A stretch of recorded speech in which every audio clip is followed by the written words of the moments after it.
Hello दोस्तों, नमस्कार। मैं डॉक्टर सुरेंद्र प्रसाद घनसली, ज्योतिष आचार्य। आज की ज्योतिष की श्रृंखला में हम एक जो नया टॉपिक लेते हैं वो है मिथुन राशि। मिथुन राशि जेमिनी के जो लोग होते हैं वो बहुत ही एक आकर्षक लोग होते हैं और इनका जो जीवन होता है ये एक शुरुआत की स्थिति से ही ये लंबी छलांग लगाना चाहते हैं और वो छलांग इनकी सक्सेसफुल भी हो जाती है जब ये अपनी उन चीज़ों पर कंट्रोल करते हैं जो चीज़ें कि इनको आगे बढ़ाने में सक्षम होती हैं। तो आइए देखते हैं हम जेमिनी का क्या है और 2024 क्या कहता है इनको। जेमिनी का जो गोचर है उसमें मैं ये आपको ये बताना चाहता हूँ कि जो हम कुंडली लेते हैं ये जन्म की जो चंद्र राशि है उसी से लेते हैं। और जैसे कि जो अक्सर होते हैं जेमिनी में वो होते हैं का, की, कू, खा, ड़ा, छा, के, को, ह। इस तरह से मिथुन राशि के ये अक्षर आते हैं। और जब चंद्र कुंडली को हम देखते हैं तो चंद्र कुंडली जब जन्म जन्म के समय में जहां पर चंद्रमा होते हैं उसे हम चंद्र कुंडली जानते हैं। अब दोस्तों मैं ये आपको बताऊंगा कि जो गोचर स्थिति है मिथुन राशि में है वो इस तरह से है। इस तरह से जो गोचर की स्थिति है वो मैं आपको बताना चाहूंगा। गोचर स्थिति में सबसे पहले जो चंद्र कुंडली से हम मिथुन राशि की जेमिनी के लेंगे और उसके बाद देखेंगे कि उसके चतुर्थ भाव में यहाँ पर गोचर में जो है केतु है। उसके बाद सैटर्न की स्थिति ठीक भाग्य स्थान में सैटर्न है यहाँ पे। और उसके बाद राहु की स्थिति, जो राहु है वो है दसम भाव में। और उसके साथ साथ जो जुपिटर है, जुपिटर की जो स्थिति बनी हुई है वो जुपिटर ठीक जो है इस समय लाभ स्थान में है। और लाभ स्थान के बाद जो ये लाभ स्थान में जुपिटर है और उसके बाद ये मई में ट्रांजिट हो जाएंगे, वहां से ट्रांजिट होकर के चले जाएंगे सीधे द्वादश भाव में। तो दोस्तों मैं ये बताऊंगा कि क्या इम्पैक्ट है और 2024 जो मिथुन राशि जेमिनी वाले लोग हैं इनके लिए क्या कहने वाला है। तो आइए सबसे पहले तो मैं आप सभी लोगों को 2024 की हार्दिक शुभकामनाएं देना चाहूँगा। और आप सभी लोगों के लिए ईश्वर से प्रार्थना करना चाहूँगा कि जो जेमिनी वाले लोग हैं वो बहुत खुश रहें और उनके लिए 2024 बहुत सुखद हो। आइए सबसे पहले हम व्याख्या करेंगे, जानेंगे शनि के बारे में। अब देखिए, आप जो शनि का गोचर है, जो सैटर्न का गोचर है वो आपके लिए बहुत अच्छा है। इसलिए है क्योंकि शनि का गोचर आपके भाग्य स्थान में है। और भाग्य स्थान में जब शनि है तो वहां पर अपने ही घर में है, तो अपने ही घर में शनि के रहने से, जब अपने ही घर में शनि रहेंगे तो उससे जो है भाग्य आपका चमकेगा। और भाग्य से संबंधित जो स्थान वहां पर भाग्य का बना हुआ है, इसका मतलब आपका भाग्य उदय हो चुका है। अब वहां से शनि आपको कह रहे हैं कि यदि आपकी शादी नहीं हुई है तो आप शादी कर लो। फिर आप शनि वहां से कह रहे हैं कि आपका आपका जो इस समय तक का जो भी पीछे जो भी खराब समय चल रखा था वो ठीक हो जाएगा। साथ साथ में वहां से शनि आपकी और सारी स्थितियों को देख रहे हैं, क्योंकि 1 5 9 की स्थिति में शनि वहां पे उस एंगल में आपको सारी चीजें बता रहे हैं। चूंकि शनि नवम भाव में भाग्य स्थान में है इसलिए भाग्य में वृद्धि होगी, तरक्की होगी और दूर की यात्राएं संभव हैं। लाभ भी गेन हो सकता है और योजनाओं में लाभ हो सकता है। लेकिन थोड़ा जो भाई भाई बहन है और मित्र लोग हैं उनसे अनबन न करें। और इसके साथ साथ में जो शनि का है, शनि हमेशा जो शत्रु होते हैं, रोग होते हैं, ऋण होते हैं, यदि शनि का ट्रांजिट सही स्थान में होता है तो उससे इन चीजों में जरूर जो है शत्रुओं से भी नजाकत मिलती है, रोग भी कम होते हैं और ऋण भी कम होते हैं, इसमें कोई संदेह नहीं है। अब मैं ये बताऊंगा कि ये कैसे है। देखिए, शनि ठीक भाग्य स्थान में है, तो भाग्य स्थान तो ये स्थान बहुत अच्छा हो गया जेमिनी वालों के लिए। अब इसके बाद शनि की तीसरी दृष्टि देखिए, 1 2 3 ये हो गया लाभ स्थान में, लाभ स्थान में हो गया। तो यहां से मैंने कहा था कि तरक्की और दूर की, अब 3 4 5 6 7, अब देखिए यहां से हमने कहा कि दूर की यात्राएं होंगी। यहां पर जो है तीसरे भाव पर दृष्टि है तो ये लाभ गेन की स्थिति होगी। और यहां से क्योंकि शनि अपने स्थान के हैं इसलिए उन्होंने तीसरी नजर में भी जो लाभ स्थान को देख रहे हैं, गेन लाभ होगा। दूसरा जो है ये दूर की यात्राएं होंगी और इससे जो है, और जो तीसरा जो है यहाँ पर जो ये शत्रु और रोग और जो है ये ऋण वाली वो है, यहाँ पर भी शनि की दृष्टि होगी तो ये आपके कम होंगी।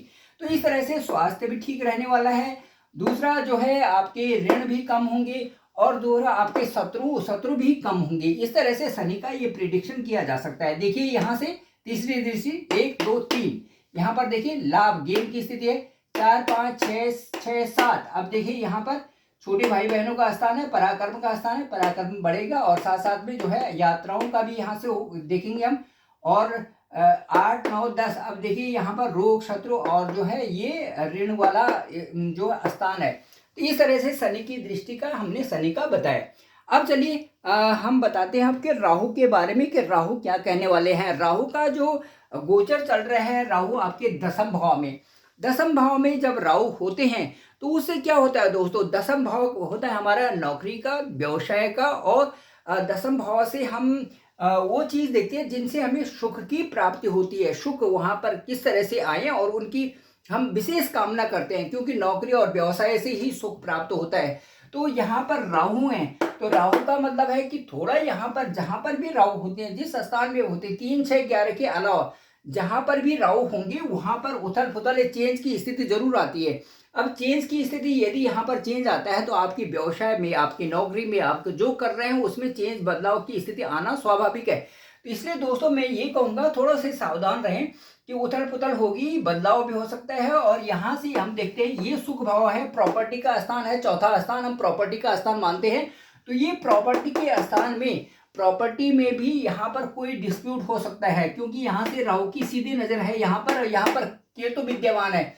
तो मैं ये कहूँगा कि यहाँ पर प्रॉपर्टी का विवाद भी हो सकता है, माता का स्थान भी है। तो हम ये कह सकते हैं कि माता के स्थान में भी थोड़ा स्वास्थ्य में थोड़ी कमी आ सकती है। इस तरह से प्रेडिक्शन की जा सकती है राहु की चौथे भाव के लिए, क्योंकि ये स्थान राहु से सीधे सप्तम सीधे दृष्टि होती है। देखिए 1 2 3 4 5 6 7, ये देखिए इस पे राहु की दृष्टि होगी। राहु का जहां भी दृष्टि होगी उस स्थान में कुछ चेंजेस आने जरूरी होते हैं, वो चेंज आ जाता है वहां पे, या कोई ना कोई किसी तरह से जो भाव जो बताता है, सुख भाव बताता है, सुख में कमी ले आएगा राहु। इस तरह से राहु की स्थिति होती है।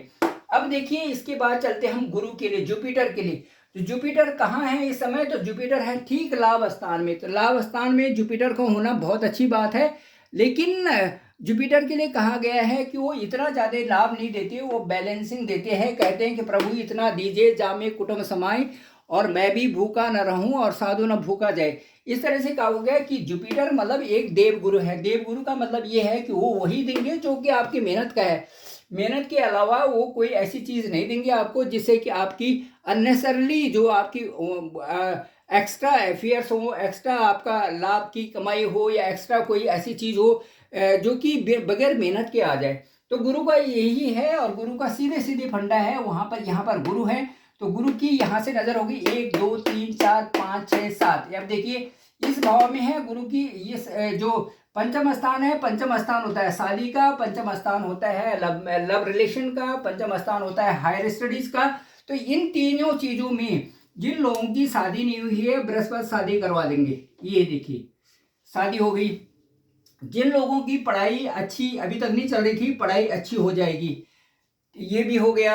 अब उसके बाद जिनका सेटलमेंट लव रिलेशन का चल रहा है, लव रिलेशन का जिनका चल रहा है उनका भी लव रिलेशन का यहाँ हो जाएगा, जब तक कि ये अप्रैल तक गुरु यहाँ पर है। तो अप्रैल तक गुरु की यहाँ से जब यहाँ पर गुरु है तो ये जो लव रिलेशन का है, हायर स्टडीज का है, या संतान की प्राप्ति का है, ये भाव यहाँ से प्राप्त होंगे।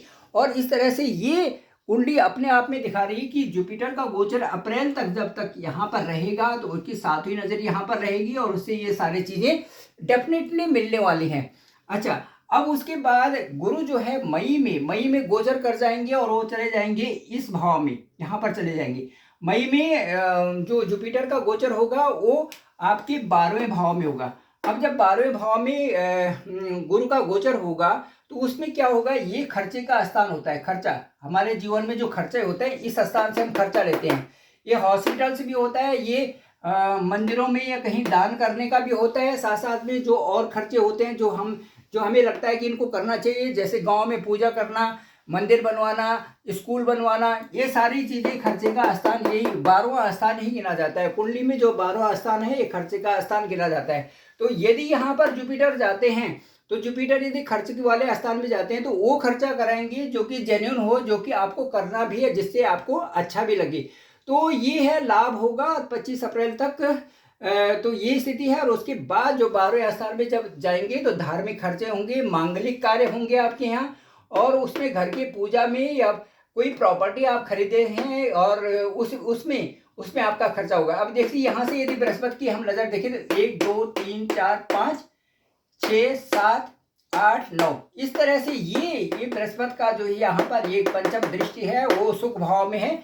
तो प्रॉपर्टी से संबंधित यदि आप खरीदना चाहें तो ये कर सकते हैं आप, क्योंकि 1 2 3 4 5 ये पांचवी जो दृष्टि है वो सीधे आपकी प्रॉपर्टी पे है, वो लैंड पे है, वो ऐसी जगह में है जहां से सुख भाव की सुखों की प्राप्ति होती है। तो दोस्तों ये इस तरह से गोचर स्थिति बता रहा है। इसके साथ साथ पे मैं बताऊंगा कि ये स्थितियां आपके गुरु से होगी। गुरु, राहु और शनि का हम मेजर ट्रांजिट इसलिए देखते हैं कि जो शनि है ये कुंडली में 2.5 साल एक हाउस में रहता है और इस तरह से गोचर करते करते 18 साल में फिर वो स्थिति बनती है। 30 साल में उसी हाउस में आते हैं। जब राहु की 18 साल में उसी हाउस में आते हैं, क्योंकि 1.5 साल एक उसमें रहते हैं। और जो बृहस्पति है वो एक वर्ष एक हाउस में रहते हैं। तो जब पूरा चक्कर लगाते हैं तो 12 वर्ष में फिर उसी हाउस में आते हैं। इस तरह से इन जो मेजर जो ये गोचर है इस समय, इनका गोचर इस समय देखा जा रहा है। और ये गोचर की स्थिति से जो प्रेडिक्शन बन रही है वो आपके लिए बहुत सटीक होगी। अब मैं ये बताऊंगा कि जो जेमिनी वाले हैं इनके लिए कैसे रहने वाला है साल। तो मैं कहूँगा कि जो जनवरी का महीना है वो बहुत अच्छा है। थोड़ा सा वाणी पर कंट्रोल रखिए, आपका वाणी दोष हो रहा है, थोड़ा उस पर कंट्रोल रखिए और स्वास्थ्य का थोड़ा ध्यान रखिए। फरवरी के महीने में जो आपके लिए चेंज है, थोड़ा सा फरवरी के महीने में थोड़ा चेंज इन जॉब लग रहा है मुझे, और मेहनत करें तो आप आगे बढ़ते जाएं और उस चेंज से आप घबराएंगे नहीं, वो चेंज आपके लिए अच्छा ही होगा। मार्च के महीने में कोई नया आपको नया पोर्टफोलियो मिल सकता है, नई चीज़ मिल सकती है। व्यवसाय में भी थोड़े से नए सोर्सेस आपको मिलेंगे। अप्रैल में थोड़ी सी अस्वस्थता देखी जा सकती है, नौकरी में भी थोड़ा सतर्क रहने की ज़रूरत है, थोड़ा चेंजेस बता रहा है। अब मई में मैं कहूँगा कि व्यापार में भी आपका लाभ होगा और आपके जहाँ पर आप जॉब कर रहे हैं उसमें भी आपको अच्छी रेपुटेशन मिलेगी, बशर्ते कि आप थोड़ा सा अपना जो बोलने की जो क्षमता है उसको कंट्रोल्ड करके रखें, तो आपको लाभ होने वाला है। जून के महीने भी में आपका नेम एंड फेम, सामाजिक प्रतिष्ठा भी बढ़ेगी, आत्मसम्मान बढ़ेगा, लोग भी आपको अच्छा रिस्पेक्ट देंगे। और आपके लिए सबसे अच्छी बात है कि आप आलस्य को त्यागें तो आप बहुत आगे बढ़ेंगे। जुलाई के महीने में आपके नए फ्रेंडशिप बनेंगे, नए लोगों के साथ दोस्ती होगी, आपकी अच्छी डील होगी। और इन्वेस्टमेंट के लिए भी आप एक बड़ी सी डील उस समय न करें, क्योंकि थोड़ा सा समय इस तरह से है कि इन्वेस्टमेंट के लिए थोड़ा सा आप उस समय रुकिए। अगस्त के महीने में व्यवसाय में थोड़ी सी परेशानी आ सकती है, थोड़ा आप सचेत रहें। इन्वेस्टमेंट के जो बड़े वो हैं उनको थोड़ा रोक के रखें। सितंबर में आपके लिए बहुत अच्छा समय आता है, उस समय आप कर सकते हैं और आपकी तरक्की भी होगी और वैवाहिक सुख भी आपको प्राप्त होंगे। लव रिलेशन में जो लोग हैं उनके लिए बहुत अच्छी खबर है, सितंबर के महीने में उनकी मैरिज भी हो सकती है। अक्टूबर के महीने में भी आपके लिए बहुत अच्छा है, नेम एंड फेम बढ़ेगा, आपके चारों तरफ आपको लोग आपके प्रेशर से बढ़ेगी। नवंबर में लोगों का सहयोग प्राप्त होगा और आपकी धार्मिक यात्राएं भी होंगी और पूजा पाठ भी आपसे उसमें आप संलग्न रहेंगे। दिसंबर के महीने में भी आपकी उन्नति होगी, किसी तरह के झगड़ों में न पड़े और पूजा पाठ पे ध्यान दें। स्पिरिचुअलिटी को आप अपने में बनाए रखें तो बहुत अच्छा होगा, क्योंकि मिथुन राशि के लिए जो वाणी का है वो बहुत ही इंपॉर्टेंट है और उनको अपनी वाणी पर विशेष ध्यान रखना चाहिए। Thank you very much. मैं डॉक्टर सुरेंद्र प्रसाद खंसली, ज्योतिष आचार्य, और इसी तरह से आपको और राशियों के बारे में बताऊंगा। और मुझे लगता है आपको ये ब्लॉग बहुत अच्छा लगा होगा। आप इसे लाइक भी करें, शेयर भी करें, सब्सक्राइब भी करें। और मेरा डिस्क्रिप्शन पे नंबर है 9868280191। आप जरूर मुझे कभी कॉल कर सकते हैं और मैं आपको इसी तरह से कुंडली का प्रेडिक्शन करके बताऊंगा। Thank you very much.